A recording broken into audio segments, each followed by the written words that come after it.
2-3 वर्षाच्या मुली लहान लहान ज्या अंगणवाडीमध्ये जातात त्यांना काय समजत असेल की आपल्यासोबत असं काहीतरी होऊ शकते? हात जोडून विनंती आहे, हा प्रकार दुसऱ्यांदा भंडाऱ्यात घडायलाच नको. कारण आम्ही सुद्धा बाहेर या भारतात सुद्धा आम्ही बाहेर गाव इथे शिकायला येतो. आम्ही पण आम्हा मुलींना तर कुठे सेफ्टी नाहीये. तुम्ही मुलं कोणाला मारून धमकावाल, कोणाला बोलून धमकावाल, शिवा देऊन धमकावाल, आम्ही मुलींनी काय करावं? भंडारा शहरात एका 4 वर्षीय मुलीवर अत्याचार झाल्याची धक्कादायक घटना घडली। आरोपीवर आधीच 2 गुन्हे दाखल आहेत। 2024 मध्ये पोक्सो अंतर्गत गुन्हा दाखल झाला होता, त्यात 14 महिन्यांची शिक्षाही झाली होती। भंडारा शहरात अंगणवाडीजवळील बाथरूममध्ये 4 वर्षीय चिमुकलीवर लैंगिक अत्याचार झाल्याची धक्कादायक घटना समोर आली। या घटनेनंतर भंडारा शहरात संतापाची लाट उसळली। घटनेचं गांभीर्य ओळखून पोलिसांनी तातडीने कारवाई करत 30 वर्षीय आरोपी रोहित वासनिकला अटक केली। विशेष म्हणजे या आरोपीवर यापूर्वीही विनयभंग आणि पोक्सो अंतर्गत गुन्हे दाखल आहेत। 2024 मध्ये त्याला 14 महिन्यांची शिक्षा झाल्याची माहिती पोलिसांनी दिली आहे। दरम्यान आरोपीला कठोरात कठोर शिक्षा व्हावी या मागणीसाठी नागरिकांनी भंडारा बंदचं आवाहन केलं। शाळकरी मुली आणि महिलांनी मोर्चा काढत संताप व्यक्त केला। शिवण क्लाससाठी आई घराबाहेर पडली होती आणि आपल्या चिमुकलीला घराजवळच्या अंगणवाडीत सोडून गेली होती। दुपारी 12:30 वाजण्याच्या सुमारास चिमुकली रडत असल्याची माहिती तिच्या भावानं आईला दिली। माहिती मिळताच आईनं तातडीनं अंगणवाडीकडे धाव घेतली। अंगणवाडीच्या बाथरूममधून चिमुकलीच्या रडण्याचा आवाज येत होता। बाथरूमचं दार आतून बंद होतं। आईनं वारंवार दार ठोठावलं। काही वेळानं एका अनोळखी व्यक्तीनं दार उघडलं। यावेळी चिमुकली घाबरलेल्या अवस्थेत होती। तिचे केस विस्कटलेले होते, चेहऱ्यावर ओरखडे होते आणि तिला शारीरिक त्रास होत असल्याचं तिच्या आईच्या लक्षात आलं। यानंतर चिमुकलीला तातडीनं भंडारा येथील जिल्हा सामान्य रुग्णालयात दाखल करण्यात आलं। वैद्यकीय तपासणीनंतर तिच्यावर लैंगिक अत्याचार झाल्याचं निष्पन्न झाल्याची माहिती समोर आली। घटनेची माहिती मिळताच भंडारा पोलिसांनी तातडीनं घटनास्थळी धाव घेत तपास सुरू केला। काही वेळातच पोलिसांनी आरोपीला बेड्या ठोकल्या। आरोपीचं नाव रोहित संजय वासनिक असं आहे। तो भंडाऱ्यातील समतानगर येथील रहिवासी। या घटनेनंतर संतापाचा उद्रेक झाला। रात्री जिल्हा सामान्य रुग्णालय परिसरात नागरिकांनी मोठी गर्दी केली। आरोपीला नागरिकांच्या ताब्यात देण्याची मागणी करत संतप्त नागरिकांनी पोलिसांकडे रोष व्यक्त केला। दरम्यान आरोपीवर यापूर्वीही गुन्हे दाखल असल्याची माहिती पोलिसांनी दिली आहे। 2022 मध्ये आरोपीवर विनयभंगाचा गुन्हा दाखल झाला होता। त्यानंतर 2024 मध्ये पोक्सो कायद्याअंतर्गत गुन्हा दाखल झाला। या प्रकरणात आरोपीला 14 महिन्यांची शिक्षा देखील झाल्याची माहिती पोलिसांनी दिली। आता हे प्रकरण जलद गती न्यायालयात चालवलं जाईल अशी माहिती पोलिसांनी दिली आहे। नेच्या स्वरूपामुळं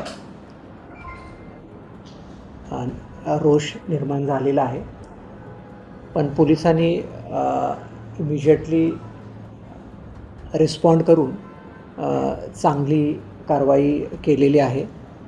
यामध्ये आपण एक स्पेशल इन्व्हेस्टिगेशन टीम नेमलेली आहे।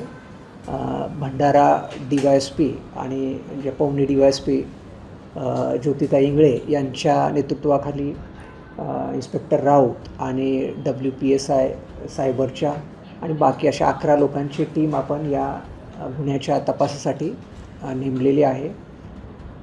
पुढच्या 7 ते 8 दिवसामध्ये आपण तपास पूर्ण करून याची चार्जशीट पाठवत आहे आणि ही केस फास्ट ट्रॅक कोर्टमध्ये घेतली जाईल आणि लवकरात लवकर याची ट्रायल पूर्ण करून आरोपीला जास्तीत जास्त शिक्षा कशी होईल हे पाहणं हे आमचं कर्तव्य आहे आणि निश्चितच न्यायपालिकेशी समन्वय साधून ह्या केसमध्ये लवकरात लवकर ट्रायल सुरू होईल। जे गुन्ह्याचे सेक्शन्स लावलेले आहेत त्यामध्ये म्हणजे मृत्यूदंडाची शिक्षा असलेलेही आपण सेक्शन यामध्ये लावलेले आहेत। त्यामुळे निश्चितच आमचा प्रयत्न राहणार आहे की लाईफ इम्प्रिझनमेंट फॉर लाईफ किंवा डेथ पनिशमेंट जसं नसरापूर आहे किंवा बाकीच्या घटनामध्ये झालेलं आहे, तर त्या केसचाही अभ्यास करून आम्ही यामध्ये स्पेशल PPंचीही नेमणूक केली जाईल। आजच तो स्पेशल PP नेमण्याचा या केसमध्ये प्रस्ताव आम्ही पाठवत आहे सरकारला, जेणेकरून तपासामध्ये आणि नंतर ट्रायलमध्ये त्यांचं कंटिन्युअस आम्हाला मार्गदर्शन राहील। दरम्यान या संतापजनक घटनेच्या निषेधार्थ आज भंडारा शहर बंदचं आवाहन करण्यात आलं। चिमुकलीवर अत्याचार करणाऱ्या आरोपीला कठोरात कठोर शिक्षा झालीच पाहिजे अशी मागणी नागरिकांकडून केली जाते। एवढंच नाही तर भंडारा शहरातील शाळकरी मुलींनीही या घटनेविरोधात आवाज उठवला। गांधी चौकातून विद्यार्थिनी आणि महिलांनी मोर्चा काढला। हातात फलक घेत आरोपींविरोधात घोषणाबाजी करण्यात आली। अल्पवयीन मुलीवर अत्याचार करणाऱ्या आरोपीचा खटला कोणत्याही वकिलानं लढू नये, आरोपीला कठोरात कठोर शिक्षा झाली पाहिजे अशी मागणी विद्यार्थिनींनी केली। माझं नाव मिताली रावते आहे. आमचं मत असं आहे की 3-3 वर्षाच्या मुली लहान लहान ज्या अंगणवाडीमध्ये जातात त्यांना काय समजत असेल की आपल्यासोबत असं काहीतरी होऊ शकते. त्यांच्यासाठी त्यांना सेल्फ डिफेन्स माहीत नाही काय असतं, असं काही होऊ शकतं हेच माहीत नसतं. आम्ही आहोत, आम्हालाही भीती वाटते की आम्ही कुठेतरी बाहेर जाऊ, आमच्यासाठी असं आमच्यासोबत असं काही होऊ शकते. तर अशा वेळी आम्ही काय करू? म्हणजे त्याला न्याय नाही मिळाला ना तिला, तर आता जितके पण लोक असे करू शकतात त्यांच्या मनात काही भीती राहणार नाही. तर आमचं असं मत आहे की तिला न्याय मिळाला पाहिजे आणि जो आरोपी आहे त्याला जितकी होऊ शकते तितकी स्ट्रिक्ट पनिशमेंट मिळाली पाहिजे. आणि जे अंगणवाडी आहेत, शाळा आहे, जिथं लहान मुली किंवा मोठ्याही मुली जे आहेत त्यांच्यासाठी सेफ्टीसाठी जितक्या सर्व्हिसेस होऊ शकतात, वॉचमॅन राहू शकते किंवा CCTV राहू शकते, जेही करू शकतात ते सर्वांनी केलं पाहिजे. माझे मामा, माझे भाऊ, माझी काका, इथे जे काही पुरुष मंडळी आहेत, मी सर्वांना हात जोडून विनंती करते की जसे तुम्हाला बहीण भाऊ आहेत तसे आम्हाला सुद्धा आहेत. मुलींना जेवढा तुम्ही असं प्रकार करत आहात तर मुलींना जन्मच कशाला देता? तुम्ही स्वतःच्याच मुलींसोबत असे कराल तर तुम्हाला किती वाईट वाटेल. जशी तुमची मुलगी तुमच्यासाठी प्रेमाची आहे तसे या सर्वांच्याच मम्मी पप्पांना त्यांची मुलगी प्रेमाचीच असते. त्यामुळे मी तुमची हात जोडून विनंती करते की कोणताच मुलगा असो, कोणताच पुरुष असो किंवा कोणताच काका असो, सगळेच मुली आपल्या मुली, सगळेच मुली आपल्या बहिणी समजून जगा, सगळेच मुली सगळ्यांच्याच मुलींची मदत करा.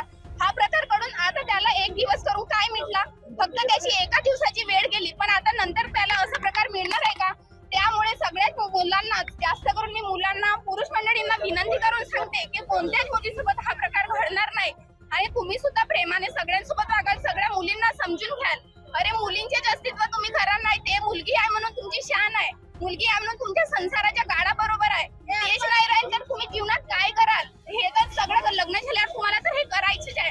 मग आतापासून हे सर्व गोष्टी घडवताच कशाला?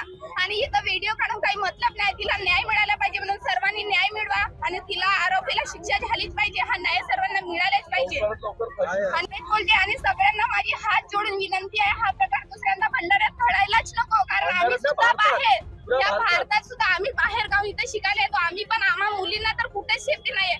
तुम्ही मुला कोणाला मारून धमकावाल, कुणाला बोलून धमकावाल, शिवा देऊन धमकावाल. आम्ही मुलींनी काय करावं? आम्हाला काय समजत नाही. तुम्ही जसे वागाल, तुम्ही स्वतःचे भाऊ बहीण असे वागाल तर लोक वागांना विचार नाही करणार.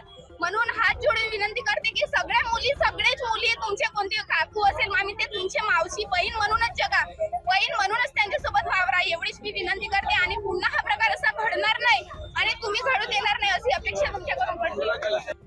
एका चिमुकलीसोबत घडलेल्या या संतापजनक घटनेनंतर संपूर्ण भंडारा हादरला.